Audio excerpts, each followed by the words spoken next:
खोल के बात करना चाहिए, नाम मत लीजिए, लेकिन आप बोलिए कि एचआईवी पॉजिटिव सहरसा में संख्या बढ़ रही है। और उसकी वजह 60% रेड लाइट एरिया है। और हमारी संस्था जब जांच करने जाती है तो शहर से बोलते हैं कि भैया हम रेड लाइट एरिया गए थे, हम तो पॉजिटिव है। हमारे स्टाफ को कहते हैं पढ़े लिखे लड़के, ये सब चौंकाने वाली बात है। इसका मतलब ये करवाने से कमी है। जैसे बात करें तो आपने कहाँ अभी तक कैंप लगाया है? हमने रेड लाइट एरिया में हमने ज्यादा ध्यान दिया कैंप। ठीक है। ऑफिशियल रूप से भी अनऑफिशियल रूप से भी हम जाते थे, उनसे बातचीत करते थे, समझाते थे कि भाई निकलो, जिसको निकलना, जिसको जिस तरह का मदद होता था हम करते थे।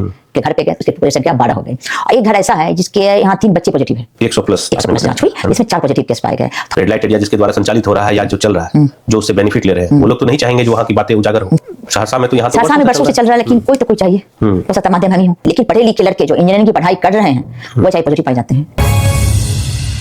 बहुत बहुत स्वागत है ज्योति जी आपका। Thank you. हमारे सहरसा 9 में आज हम लोग बातचीत करने बैठे हैं। जो टॉपिक है वो काफ़ी समाज के लिए गंभीर विषय है। एचआईवी एड्स ऐसे टॉपिक जो समाज में काफ़ी महत्वपूर्ण रख रहे हैं, क्योंकि इसको लेकर के लोगों को अवेयरनेस भी ज़रूरत है।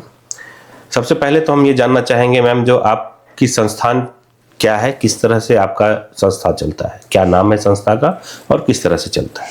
जी, मेरा संस्था का नाम है ज्योति विवेकानंद संस्थान। हमारी संस्था पिछले 18 वर्ष से समाज के लिए काम कर रही है। और हम उस संस्था के मैनेजिंग डायरेक्टर हुए, ज्योति मिश्रा। ठीक है, क्या काम करती है आपकी संस्था? हमारी संस्था हर तरह का काम, चाहे महिला उत्पीड़न हो या वृद्धों के लिए काम हो या बच्चों के लिए नाम हो। और अभी हमारी संस्था 2 साल से एचआईवी एड्स को लेकर के संघन रूप से काम कर रही है। एचआईवी एड्स को लेकर के आपकी संस्थान अभी पिछले 2 वर्षों से काम कर रही है। किस क्षेत्र में काम कर रही है? हमने शुरुआत किया था रेड लाइट एरिया में। मतलब आप सहरसा जिले में काम कर रहे हैं। और सहरसा जिले में 2 साल से आपने क्या क्या काम किया है? 2 साल से हमने सर्वे किया पहले कि एचआईवी पॉजिटिव की शुरुआत कहाँ से हो रही है, ये तो हमें पता नहीं है, लेकिन बहुत से सर्वे से ये पता चला 60% रेड लाइट एरिया से शुरुआत हो रही है। तो इसलिए हमने सबसे पहले वहाँ शिविर लगाया 8 मार्च को। इसमें एचआईवी पॉजिटिव केस नहीं पाया गया, वो लोग भाग गए, सहयोग नहीं किए जांच में। उसके दौरान फिर हम आपस अपना ही संगठन करते रहे। उसके बाद अगल बगल सर्वे किए, उसके तो भी पता नहीं चला कि वहाँ कितने पॉजिटिव केस हैं, हमें नहीं जानकारी मिली। फिर लॉर्ड बुद्धा से हमें फ़ोन आया कि मैडम यहाँ 6 पॉजिटिव केस हैं। तो सदर हॉस्पिटल सहरसा और हम दोनों आदमी गए वहाँ उनका रिपोर्ट लिए। उसके बाद जहाँ पॉजिटिव केस पाई गई उसके घर पे गए। वहाँ घर पे जाने के बाद तो मामला उल्टा ही था कि लॉर्ड बुद्धा के अनुसार पति पॉजिटिव केस है, जब घर पे गए तो पति पत्नी दोनों पॉजिटिव केस है। तो वहाँ पॉजिटिव केस संख्या 6 थी। हम जब वहाँ गए जांच कराने के लिए घर पे गए तो उसकी पॉजिटिव संख्या 12 हो गई। एक घर ऐसा है जिसके यहाँ 3 बच्चे पॉजिटिव है। इसकी सूचना हमने सदर हॉस्पिटल सहरसा को भी दी, लेकिन अभी तक उधर से कोई मतलब आपको सहरसा जिला में ऐसा घर मिल गया जहाँ पर बच्चे भी पॉजिटिव है। ठीक है। और एक घर माता पिता पॉजिटिव। एक घर ऐसा है जो पॉजिटिव है, वो चल नहीं सकते हैं। इसकी सूचना हमने 12वां सदर हॉस्पिटल को दी है। वो चलने में असमर्थ हैं। चलने में असमर्थ क्यों है? क्योंकि एचआईवी फर्स्ट स्टेज है, सेकेंड स्टेज है स्टेज एड्स, तो उनको सेकेंड स्टेज तक पहुंच गया। एचआईवी होने के बाद आदमी की शक्ति खत्म हो जाती है, इसका वो चल फिर नहीं सकता है। हमने सूचना दी, लेकिन अभी तो उस पर कोई कार्रवाई नहीं हुई है। उसके बाद फिर हमने सदर हॉस्पिटल से आदेश लिया कि सर एक बार रेड लाइट एरिया में जांच किया जाए। उन्होंने डीएम साहब ने आदेश दिया, एसडीओ साहब ने भी आदेश दिया। वहाँ जांच की, बहुत मेहनत के बाद वहाँ 4 पॉजिटिव केस पाई गई। कितने लोगों की वहाँ पर जांच हुई है? 100 लोगों की जांच हुई। 100 प्लस जांच हुई। इसमें 4 पॉजिटिव केस पाए गए। तो हमने तुरंत डीएम साहब को सूचना दी कि सर इसको अपने स्तर से रेस्क्यू किया जाए। 4-1 को हमने एप्लीकेशन दी पॉजिटिव केस की, लेकिन उसके उपरांत सर एक्शन लिए, लेकिन लेट से लिए। उसमें भी अभी 3 पॉजिटिव केस वहाँ पर उपलब्धि है। हाँ, ये डाटा तो आपने बताया था, जो 1 को जो है वो चिन्हित कर लिया गया है और उसको जो है बाकी वही रिकवर किया गया, बाकी सब वही, बाकी 3 जो है वही है। उसके लिए भी हम परसों डीएम साहब एसडीओ साहब आदेश दिए थे कि थाना को रेस्क्यू कीजिए, लेकिन थाना का कहना हुआ कि पहले मजिस्ट्रेट घोषित होगा, उसके बाद हम रेस्क्यू करेंगे। अब एसडीओ साहब से मजिस्ट्रेट घोषित करवाइए। इसके लिए आज हम पुनः एसडीओ साहब से मिलकर आवेदन दिए हैं, अब वो घोषित करेंगे कल तक में। अच्छा, वहाँ जब आप रेड लाइट एरिया में जाते हैं तो कैसे कन्विंस करते हैं आप वहाँ पर जो चेक करने के लिए, क्योंकि अवेयर तो है नहीं। बहुत प्यार से करते हैं। हाँ। करते हैं पहले प्यार से कि आपके भलाई के लिए हम आए, आपको हो जाएगा तो फिर क्या होगा। आपको वो लोग डरती है पहले कि नहीं हम नहीं जाएंगे, पुलिस पकड़ लेगा, यहाँ से उठा लेगा। हम लोग प्यार से करते हैं, कुछ प्रलोभन देते हैं, हमारी संस्था के माध्यम से आपको ये सुविधा दी जाएगी, ये होगा वो होगा। किसी को कुछ स्वेटर दे देते, किसी को ड्राई फ्रूट देते, जब पाई जाती है तो उसको भी लगता है कि नहीं मेरी दीदी काम कर रही है, तब वो लोग आकर से जाँच करवाती है। और अभी भी वो फोन किए आज वहां से कि मैडम आप जब बोलिएगा तब हम आपके साथ चलने को तैयार है, मेरा व्यवस्था कर दीजिए रहने का। अच्छा, वो इलाज करवाने को तैयार वो रहने को, वहां से हटने को तैयार है। हमको फोन किए कि आप दीदी जहां ले जाइएगा वहां हम रहेंगे। बस प्रशासन थोड़ा उदासीन है। अच्छा मैम, ये बताइए जिस तरह से वहां पर आप जाते हैं, अभी तक 2 बार आपने वहां पर? हाँ, 2 बार गए तो हैं, बहुत बार, लेकिन ऑफिशियल रूप से 2 बार गए। ऑफिशियल रूप से 2 बार गए। कन्विंस कितना हो पाता है आपसे? क्योंकि मान लीजिए जिसको पता भी हो। शुरू में तो बहुत प्रॉब्लम हुआ। शुरू में तो बैठने भी नहीं देता था। बैठने बात करने में गेट बंद कर लेता था। अच्छा। बात भी नहीं करने देता था, जाइए जाइए जाइए। लेकिन धीरे धीरे जाते जाते बहुत बार गए, बात किसको लोग लगा नहीं अब मेरे लिए आ रही है, तो धीरे धीरे वो लोग मानने लगा, कन्विंस होने लगा। इसमें तो डर भी होता होगा, क्योंकि जब मान लीजिए जो कन्विंस आप करने के लिए जा रहे हैं, लेकिन ये बात जो जिनके माध्यम से वहां पर वो चल रहा है, रेड लाइट एरिया जिसके द्वारा संचालित हो रहा है या जो चल रहा है, जो उससे बेनिफिट ले रहे हैं, वो लोग तो नहीं चाहेंगे जो वहाँ की बातें उजागर हो। हाँ, वो न्यूज निकलने के बाद 2 तारीख को जब न्यूज निकली तो वहां से मुझे फोन आने लगा, मैडम आप गलत की। और रेस्क्यू के बाद तो खैर काफी फोन आने लगा, हम ये कर देंगे वो कर देंगे, लेकिन ये सब होते रहता है। अच्छा, ये सब होते रहता है। किस तरह का मतलब फोन आया, क्या क्या बातें हुई? कि मैडम मेरा टर्नओवर इतना है, आपने हमारा दुकान बंद कर दिया, ये कर दिया वो कर, इस तरह के फोन वो लोग बात करते रहते हैं। फिर ये सब होते रहती है। यहाँ तो वर्षों से चल रहा है। सहरसा में तो यहाँ तो सहरसा में वर्षों से चल रहा है, लेकिन कोई तो कोई चाहिए। हो सकता माध्यम हम ही हो, कोई तो चाहिए था वहां जाने का, लेकिन हो सकता माध्यम हम ही हो। हमारी संस्था डरती नहीं है। जहां भी पता चल गया खबर आपको, हम अपनी संस्था की एक छोटी सी कहानी सुनाना चाहेंगे। जी जी। हम ट्रेन में सफर कर रहे थे, मेरी मम्मी आई थी, उनका तबीयत खराब था, हम पटना लेके जा रहे थे। तो ट्रेन में एक लेडीज थी, वो एसआई की पत्नी थी, कमल किशोर चौधरी, एसआई उदा किशन पोस्टेड थे। उनकी पत्नी के मुंह में चोट था। तो हमने पूछा कि आपको चोट कैसे लगा, तो उन्होंने कहा कि मेरे पति एक लेडीज को रखे हुए और हमको मार के घर से निकाल दिए। हम उनको ही उतार दिए, बोले आप वेट कीजिए, हम आते रिटर्न पटना से। मम्मी को दिखा, मम्मी मेरे लिए भी जरूरी थी, उनको दिखा करके आए। एसपी साहब से आदेश लिए और मध्य उदा किशनगंज हम रात में 2 बजे पहुंचे। वो बड़ा वो थाना में जो था उदा किशनगंज, कमल किशोर चौधरी, उसको हमने कॉलर पकड़ के बाहर निकाला, उसकी पत्नी को रख दिए, फिर ये मारपीट किया। उसके बाद हम पटना के मिले, पटना ऑफिस सचिवालय में लिख करके दिए। 1 महीने के अंदर उनका नौकरी चला गया, उनकी पत्नी को नौकरी दिया गया। तो हमारे मतलब ये हिम्मत का तो काम है। वो भी हमसे बोले थे कि हम आपको देख लेंगे, हम अच्छे से देख लीजिए, अभी दोबारा मौका नहीं मिलेगा। हमने उस समय भी हिम्मत काम देख लीजिए, है ना। हाँ, हम बोले देख लीजिए, अभी दोबारा मौका नहीं मिलेगा। आज विमला देवी नाम है, भोजपुर जिले की महिला है, न जानती न पहचान थी हमारी। वो महिला भी नौकरी कर रही, अच्छे से रह रही है। ठीक है। अब जैसे यहाँ पर आप जाते हैं, उसको कन्विंस करते हैं, तो यहाँ पर तमाम तरह की सभी उम्र की लड़कियां रहती है, वहाँ पर लेडीज रहती है। किस तरह से उनसे घुलते हैं आप और क्या सब बातें होती हैं? आराम से हम जाके चौकी पे बैठ जाते हैं, न छुआछूत मानते हैं, नहीं कुछ मानते, को अलग है हम अलग हैं। प्रेम से बैठ के प्रेम से बात करते, प्रेम से। हम तो यहाँ भी कहते अगर कोई निकलना चाहती है तो निकलो, हम सहायता करेंगे, कोई जोर जबरदस्ती नहीं है। हमारी संस्था सहायता करेगी, डोनेशन लेके चंदा मांग के सहायता करेगी। नहीं होगा तो हम जैसे करेंगे वैसे करेंगे, आप निकलो वहाँ से। शादी करना चाहते हो या निकलना चाहते हो तो निकलो। इसी क्रम में 4 लड़की ने हमें इशारा किया था, तो हम सूचना दिए थे लिखे डीएम साहब को, सर वहाँ नाबालिग है, उसको रेस्क्यू किया जाए। फिर हुआ रेस्क्यू, नाबालिग लड़की का रेस्क्यू। हाँ, 24-25 दिन के बाद हुआ, लेकिन हुआ, हो गया था। चलिए, आपके माध्यम से कम ये तो हुआ।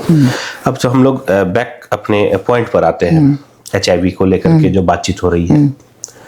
सहरसा में आप पिछले 2 वर्षों से काम कर रहे हैं, कितने केस आपको नजर आए हैं अभी तक? HIV पॉजिटिव की संख्या? जी जी, संख्या सिर्फ बताइए। सिर्फ संख्या बताते हैं। हाँ। हम नहीं नाम बताएंगे, नहीं जगह बताएंगे, संख्या आपको संख्या आपको 50+ बता रहे हैं, 50 से ऊपर है अभी तक की हमारी जांच रिपोर्ट के अनुसार। 100 पहुंच गए, 60-70 है।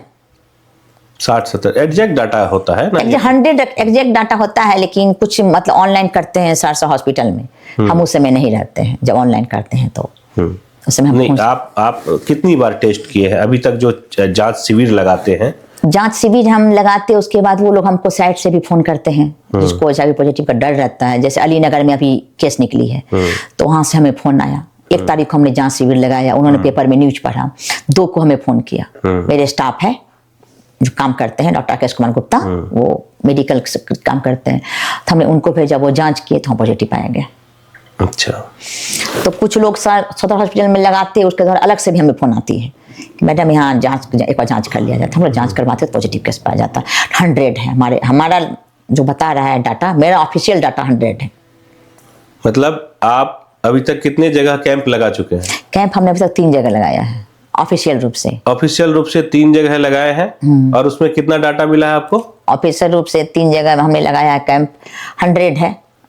अनऑफिशियल ये चौंकाने वाली डाटा नहीं है मैम? अगर सबसे चौंकाने वाली डाटा हम आपको ये बोलेंगे, सबसे चौंकाने वाली बात इसमें ये आई है कि प्रवासी मजदूर है, ठीक है, तो थोड़ा ध्यान, थोड़ा शर्म नहीं आती हमें, लेकिन पढ़े लिखे लड़के जो इंजीनियरिंग की पढ़ाई कर रहे हैं वो HIV पॉजिटिव पाए जाते हैं। ये चौंकाने वाली बात ज़्यादा है हमारे लिए। और हमारी संस्था जब जांच करने जाती है तो साइड से बोलते हैं कि भैया हम रेड लाइट एरिया गए थे, हम तो पॉजिटिव हैं, हमारे स्टाफ को कहते हैं, पढ़े लिखे लड़के। ये सब ज़्यादा चौंकाने वाली बात है। इसका मतलब ये अवेयरनेस से कमी है। मतलब जहाँ कैंप लगाते हैं अगर वहाँ पॉजिटिव निकल जाता है तो वो आपको बता भी पॉजिटिव देते से हैं? पहले ही हमें बोल देते हैं हमारे स्टाफ को कि यहाँ पर हम लोग गए थे। अच्छा, सब मतलब जो भी बात होती है रेड लाइट एरिया की बात, रेड लाइट एरिया कहती है। अब कुछ प्रवासी मजदूर भी हैं, बेंगलोर वगैरह हैदराबाद के प्रवासी मजदूर भी हैं, कुछ रेड लाइट एरिया के ज़्यादा केस हैं। जैसे कुछ मार्केट के लोग भी पॉजिटिव है, वो भी रेड लाइट एरिया के हैं। शहर मार्केट में भी? हाँ, मार्केट में पॉजिटिव है, हम नाम लेना नहीं चाहेंगे। नहीं, नाम की जरूरत हाँ, नहीं। लेकिन पॉजिटिव है, वो रेड लाइट एरिया के हैं। यानी कि अगर बोला जाए तो ये रेड लाइट एरिया HIV के लिए मतलब एक ऐसा जगह है जहां से HIV हर जगह फैल रहा है। अगर सही से जांच किया जाए तो एक विस्फोटक निकलेगा सहरसा में। आपने तो 3 जगह मात्र लगाया है? 3 जगह लगाया है ऑफिशियल रूप से। आपके तरफ से डाटा 100 का है? हाँ, मेरी तरफ से डाटा 100 का है, और हॉस्पिटल में भी डाटा है, ऐसी बात नहीं, डाटा उनके पास भी है, वो लोग नहीं। प्रशासन के पास ये डाटा है? हाँ, प्रशासन के पास डाटा है। अच्छा, आप जो कैंप लगाते हैं तो क्या माध्यम होता है, किस तरह से लगाते हैं? हम जो कैंप लगाते हैं तो इसकी सूचना DM साहब को, सदर हॉस्पिटल SDO सर को देते हैं। प्रशासन की टीम रहती है साथ हाँ, में? प्रशासन की टीम के बिना हम नहीं कैंप लगाते हैं। उनकी टीम रहती है, मेडिकल टीम रहती है। तो यानी कि जो डाटा आपके पास है वो प्रशासन के पास भी हमसे होगा? ज्यादा डाटा है उनको, हमारे पास यहाँ से भी ज्यादा डाटा है? हमसे ज्यादा ये तो डाटा। बस 3 कैंप की डाटा आपने बताया। हमसे ज्यादा डाटा प्रशासन के पास है, क्योंकि वहाँ अलग से भी लोग आते हैं जांच कराने के लिए। वहाँ तो नियम है कि जो भी जांच होगा चाहिए टेस्ट होगा, वहाँ ज्यादा डाटा है, वो डाटा बाहर नहीं आ रही है।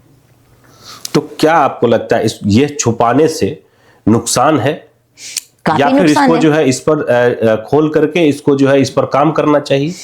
खोल के बात करना चाहिए, नाम मत लीजिए, लेकिन आप बोलिए कि HIV पॉजिटिव सहरसा में संख्या बढ़ रही है।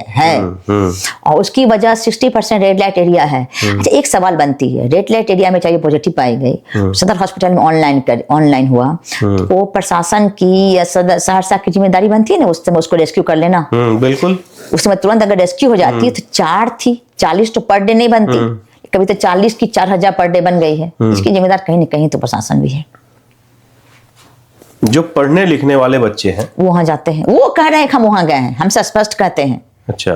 कि मैडम हम वहां गए हैं, रेड एरिया गए हैं, डायरेक्ट कहते हैं, और वो पॉजिटिव पाए जाते हैं? पॉजिटिव पाए जाते हैं।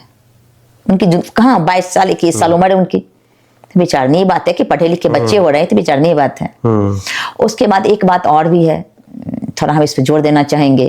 जैसे पति पत्नी दोनों पॉजिटिव हैं, वो गरीब हैं, हम लोग के तो माँ बाप बच्चे देखते नहीं हैं, वो दवा लाने के लिए गांव से सहरसा आते हैं, फिर सहरसा सुपौल जाते हैं। इस पर भी थोड़ा विशेष ध्यान देना चाहिए। नहीं, ये क्या नहीं समझ पाया, जो HIV पॉजिटिव है उनका अगर इलाज चल रहा है तो वो कहाँ चल रहा है? सहरसा में नहीं है इसका इलाज? नहीं, सहरसा में इलाज दवा नहीं मिलती है, फिर दवा सुपौल में दिया जाता है। अच्छा, यहाँ पर नहीं है? नहीं, यहाँ पर ये लोग चाहे तो बांट सकते हैं, लेकिन नहीं, व्यवस्था नहीं है। वो लोग गरीब आदमी है, वहां से दूर से आते हैं, कितने बार हमको फोन पे कहते दीदी हमको भाड़ा दीजिएगा। अच्छा, दवाई लेने के लिए सुपौल जाते हैं? सुपौल जाते हैं, तो थोड़ा व्यवस्थित है, इसको व्यवस्थित किया जाए। और एक बार और हम कहना चाहेंगे HIV पॉजिटिव को यहाँ रहने की व्यवस्था की जाए, इन लोगों को अलग रखने की व्यवस्था, अलग रखने की व्यवस्था की जाए, क्योंकि बच्चे माँ बाप को रखना नहीं चाहते हैं पॉजिटिव, वैसे तो रखना नहीं चाहते हैं, पॉजिटिव कैसे रखना चाहेंगे। उन्हें खाने पीने की भी विशेष व्यवस्था होती है ताकि वो जल्द से ज़्यादा जी सके, बीमारी कम से कम फैल सके, उन लोगों को रहने की व्यवस्था किया जाए। मुझे तो ये लग रहा है जो 3 जगह आपने कैंप लगाया और आप बता रही हैं जो 100 से ऊपर का डाटा है जो HIV पॉजिटिव है, अभी और आएगी। मंथ में हम 4 बार कैंप लगाएंगे, अभी और आएगी। हमको अगर सरकार आदेश देते तो हम सबका नाम निकालते हैं, लेकिन आदेश ही नहीं है। नहीं, नाम की जरूरत ही नहीं है, इस पे काम करने की जरूरत है। अगर प्रशासन चाहे तो इस पे बेहतर काम हो सकता है, काम हो सकती है। हाँ। सबसे पहले तो अभी रेड लाइट एरिया से सारी महिलाओं को रेस्क्यू कर रहने की व्यवस्था की जाए जो HIV पॉजिटिव है, प्रशासन की प्रथम जिम्मेदारी है। और संभावित एरिया जहां जहां आपको लगता है जो बंच में ज्यादा से ज्यादा संख्या में HIV पॉजिटिव वहां मौजूद है, वो क्या एरिया हो सकता है आपके, मतलब सहरसा जिले की बात करें तो? इसके लिए प्रशासन को एक काम और करना पड़ेगा जघन्य रूप से, जहां जहां गेस्ट हाउस है उसको नियमित जांच करें। हमें सूचना मिली है कि हम नाम लेना चाहे, नाम की जरूरत नहीं है। एक ऐसा गेस्ट हाउस है जहाँ पे महिलाएं 10 बजे आती हैं और 4 बजे चली जाती हैं। 10 बजे दिन में आती है, 3 बजे आती, 4 बजे शाम में चली जाती हैं और वहाँ गलत काम होता है। ये सहरसा शहर की बात करिए। 2 दिन से हमें फोन आ रही है कि यहाँ पर रेड मारिए मैडम। वो जो फोन कर रहे हैं वो फोन इससे पहले SP साहब को भी किए थे, थाना को भी किए थे, वो लोग एक्शन नहीं लिए, तब हमको फोन आने लगा। रेड लाइट एरिया के अलावा आप बता रहे हैं जो गेस्ट हाउस या होटल है, हाँ, वहाँ पे धंधा चल रही है। और ये क्या प्रशासन के कानो कान होता है? जब वो उनका जो हमको सूचना दे रही है, गुप्त सूचना, वो उनका कहना हुआ है कि हम इससे पहले SP सर को भी बोले थे और थाना को भी बोले थे। अच्छा, और ऐसे एरिया में भी जो है वहां पर भी संभावित हो सकती है HIV? एकदम हो सकती है, संभावित होने की पूर्ण संभावना है। ठीक है, अगर जैसे बात करें तो आपने कहाँ अभी तक कैंप लगाया है? हमने हमारा रेड लाइट एरिया में हमने ज़्यादा ध्यान दिया है कैंप। ठीक है, ऑफिशियल रूप से भी अनऑफिशियल रूप से भी हम जाते थे, उनसे बातचीत करते थे, समझाते थे कि भाई निकलो, जिसको निकलना, जिसको जिस तरह का मदद होता था हम करते थे, जिस तरह का भी मदद हो बच्ची को पढ़ने का। इसके अलावा हमने इंजीनियरिंग कॉलेज में कैंप लगाया है, इंजीनियरिंग कॉलेज है सहरसा में, वहाँ पे कैंप लगाया।